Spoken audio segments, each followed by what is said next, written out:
What's up, everyone? John Rettinger from Techno Buffalo here with an unboxing of the Meizu MX4 core, which means it's got that many cores. We took a look at the dual core model.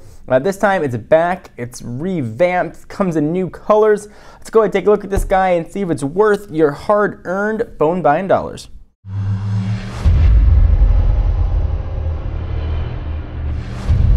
Alright, so this guy is available now for between $400 and $500, totally unlocked, so no contract depending on where you get it from. It's running Android 4.0 ice cream sandwich with Meizu's own Flame OS on top of it. So this is an engineering sample, as they're telling us there on the box. Faster and smarter. Meizu might sound familiar. They initially started their life as an iPhone cloner, but have now moved into making their own Android-based hardware, and they do a pretty nice job of it. So, got the box taken off, got some bit of protection on top. We've got a power brick, non-US style, but fortunately just got a USB port, so we can find something else to use for that. And then we've got a book. At least it looks like a book.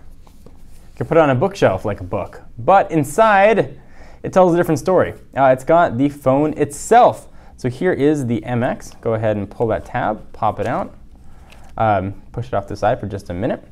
We've got some, I'm going to assume that says a quick start guide. Sharing is caring, so you can share to your heart's content with the coaxial SPDIF audio outputs, USB host, MHL, HDMI out, Flame OS, and that's all in the book. Let's see if we got anything below here that might be dwelling.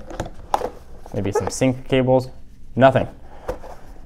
All right, so I assume you're going to bring your own cable here.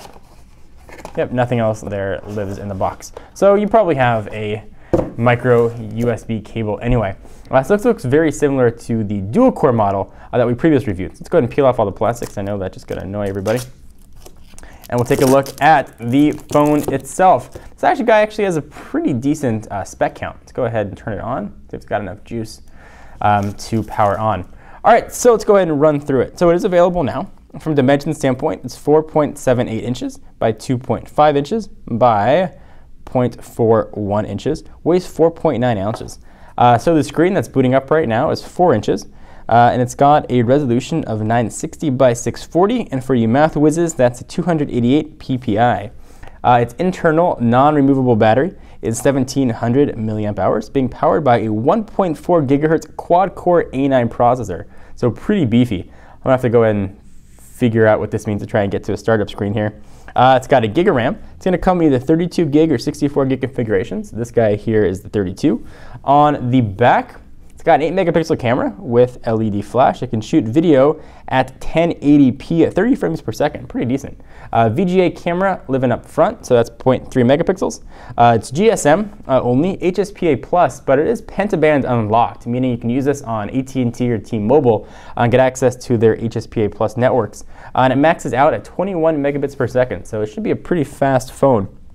Going to be available in multiple colors. We've got white, green, blue, pink, and violet. We've got the violet version? No, of course not. We've got the white one right here. It's made of almost a polycarbonate back. Certainly it's got a really nice build quality to it. Let's go ahead and take a quick tour of the phone. Left-hand side, volume rocker. That rocks it up and down. Rocks it up and down. Bad joke.